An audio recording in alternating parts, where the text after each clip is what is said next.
Robert down at the bike shed to show you my 1200 motocross Harley.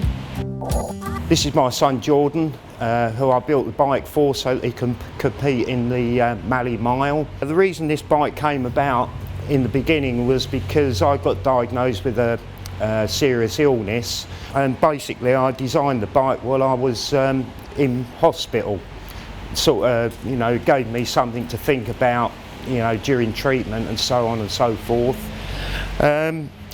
It started off as a 1200 Sportster. Basically everything has been changed from the front to the back.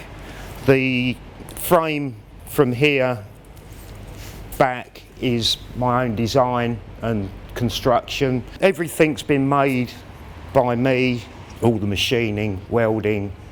The fuel tank's aluminium, that was beaten out by hand. You know, it kept me going throughout the whole illness really. Saved me watching daytime TV too much. Maybe Jordan would like to tell you how it runs. Yeah, the main point of this bike was to just shed as much weight as possible. You know, obviously everyone knows how heavy a Harley Sportster is. I think we got it down to about 180 kilo. I used to do motocross, so it was something to compare it to. I was quite worried about riding it because I wasn't sure about how top heavy it was going to be with just the setup, but it rides absolutely fantastic. It's light, considering it's got such a big lump in the centre, but with the motocross front end off of an RMZ 450 and the Öhlins rear, once you get into a corner, it just goes. Yeah, really proud of him how he had the project in his mind, and as soon as he got out of hospital and started out of his first lot of treatment, just ploughed on with the project, and now we've ended up with this. So, you know, now I've given you a brief overview. Maybe we could go through the bike and we could talk about all the different components and how they were made and how it's been set up. Right, so starting from the front, we've got motocross front tyre, got stainless steel spokes, XL aluminium motocross rim, we've got a 450 Suzuki front hub. Going over to this side, we've got a aftermarket front disc, Brembo front caliper, using my own design carrier, just here. Right, up here we've got my own design aluminium cable carrier, 450 Suzuki forks, front mudguards my own design, made out of fibreglass. I made a mould to make that.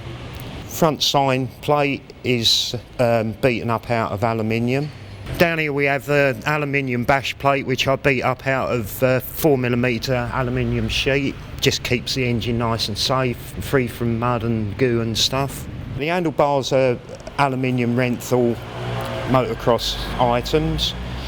Got Brembo brake on the front, twin pull throttle. You need twin cables on this because the carb will rev full throttle otherwise. We've got the clutch bracket, that's been machined up out of 70-75 aircraft aluminium. Now onto the tank. We produced a birch ply mould, then beat the aluminium around that. I was using the English wheel shrinker, and it, you know, honed some metal fabrication skills, and just I was able to apply them to this bike, which was helpful, which I learnt from my dad. We've got fuel cap here, quite cool, gives it a flat look, not bulky. Again, you've got the Golf inspired paint job with the old school Harley-Davidson sticker, which we thought goes really well with the size of the tank. The paintwork matches the Steve McQueen crash helmet that you've got at home, doesn't it? Yeah, that's it. That's where the inspiration came from. That we've got the flat CR Cayenne carb, which came off a CRF Honda motocross bike, I believe. It gives better power, gives better response, power delivery, and there's more adjustment on these types of carbs. So when you're trying to build a competition style bike, it's good to have a carb like that. And it's a lot lighter than the Harley-Davidson carb that was already on there. On the top of the engine, we've got one-way valves to let the engine breathe. This is called a swill pot. This is something that I machined up out of billet aluminium. What it does is it allows the engine to breathe and separates the gas out of the engine and the oil out of the engine, and allows the engine to breathe. When the oil collects in this pot, it comes back down and lubricates the chain rather than letting it go to waste. We've got the timing cover, which is very different. It's all been lightened. There again, the whole thing about this project is to keep everything light. We've got the exhaust. They're Sportster exhaust, but heavily modified. They're both exactly the same length, so that you get a better power response. Coming backwards, we've got the footrests, which is there again been machined up out of 70-75 aircraft aluminium and then black anodised. They move back a long way to get the right feel for a motocross bike. 450 Suzuki rear brake.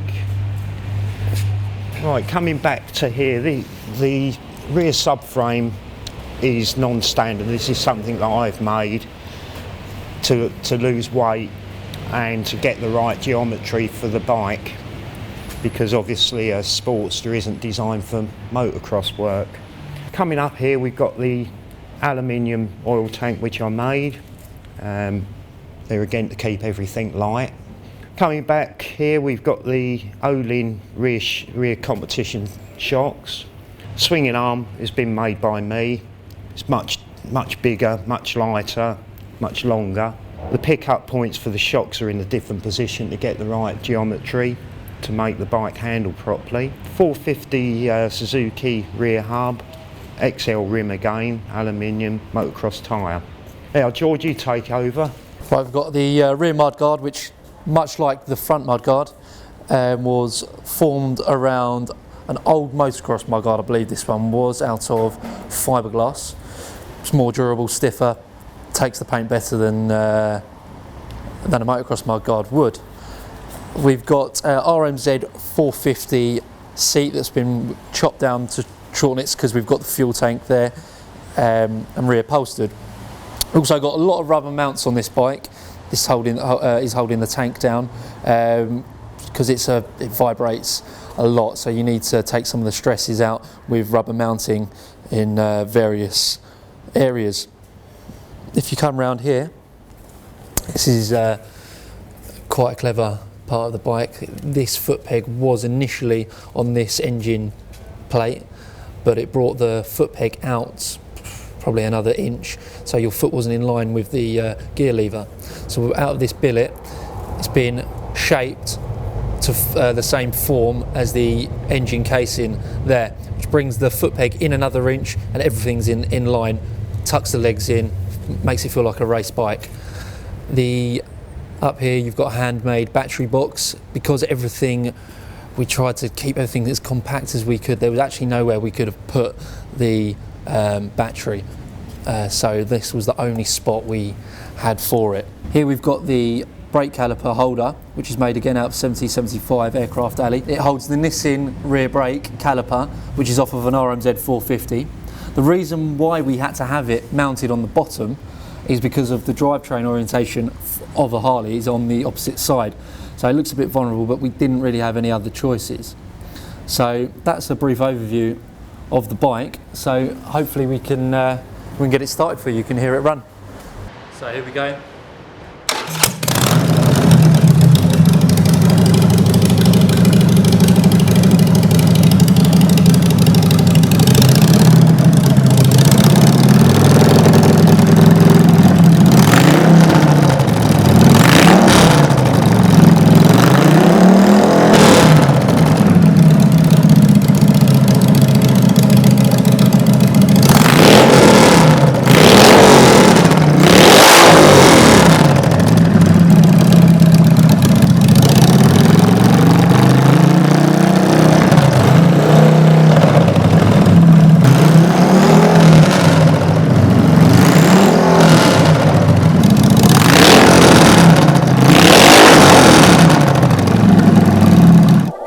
Hope you like the bike.